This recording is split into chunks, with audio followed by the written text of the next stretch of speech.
शेतकऱ्याला एक अंदाज देणार आहे। सर्वप्रथम शेतकऱ्याला सांगू इच्छितो की काल म्हटलं होतं ना की आज 24 तारखेपासून राज्यात ठिकठिकाणी पावसाला सुरुवात होईल, तर आज देखील राज्यामध्ये रात्रीच्या म्हणजे खूप ठिकाणी पाऊस सुरू होणार आहे। म्हणजे सगळ्यात महत्त्वाचं सांगायचं झालं तर 24 ऑक्टोबरपासून ते 28 ऑक्टोबर पर्यंत राज्यात दररोज वेगवेगळ्या भागात विखुरलेल्या स्वरूपाचा जोरात पाऊस पडणार आहे, म्हणून हा अंदाज लागण्यात येतात। म्हणून हा पाऊस कुठे जास्त होणार आहे, सगळ्यात जास्त सांगू इच्छितो की मराठवाडा, त्याच्यानंतर पश्चिम महाराष्ट्र, त्याच्यानंतर कोकणपट्टी आणि त्याच्यानंतर उत्तर महाराष्ट्र, म्हणजे ह्या 4 विभागामध्ये सगळ्यात जास्त पाऊस पडणार आहे, म्हणून हा अंदाज लक्षात येतो।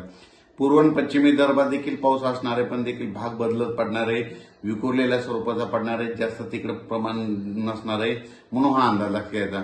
पण राज्यात मात्र मराठवाडा, पश्चिम महाराष्ट्र, उत्तर महाराष्ट्र, कोकणपट्टी या भागात मात्र जोराचा पाऊस पडणार आहे, म्हणून हा अंदाज लक्षात यायचा। सांगायचं झालं तर जिल्ह्यावाईज सांगायचं झालं तर आज देखील नांदेड जिल्हा झालं, लातूर जिल्हा झालं, परभणी जिल्हा झालं, हिंगोली जिल्हा झालं, यवतमाळ जिल्हा झालं, धाराशिव, बीड, जालना, संभाजीनगर, अहिल्यानगर, त्याच्यानंतर सोलापूर, कोल्हापूर, सांगली, सातारा, पुणे, त्याच्यानंतर कोकणपट्टी पूर्ण ह्या परिसरामध्ये आज रात्रीच्याला खूप ठिकाणी विजेच्या कडकडाटासह पाऊस सुरू होणार आहे, म्हणून हा अंदाज लागतेचा।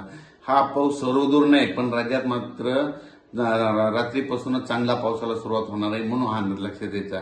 आणि परत शेतकऱ्यासाठी आनंदाची बातमी कशामुळे की फक्त 28 तारखेपर्यंत पाऊस पडणार आहे, 29 तारखेला सूर्यदर्शन होणार आहे आणि 2 नोव्हेंबर मात्र थंडी येणार आहे। म्हणून ज्यांचं कांद्याचं जे कांदा शेतकरी आहेत तर तुम्ही काय करू शकता का की कांद्याचं रोप टाकू शकता।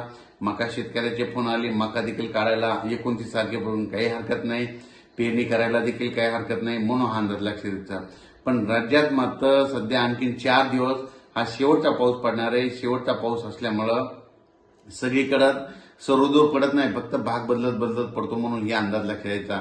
म्हणजे हा शेवटचा राज्यातला शेवटचा पावसाळ्यातला शेवटचा पाऊस असेल, म्हणजे 28 तारखेपर्यंत असं 29 तारखेला सूर्यदर्शन होणार आहे, 2 नोव्हेंबरला थंडी येणार आहे, म्हणून हा अंदाज लक्षात यायचा। त्याच्यानंतर 29, 30, 31 तारखेपर्यंत राज्यात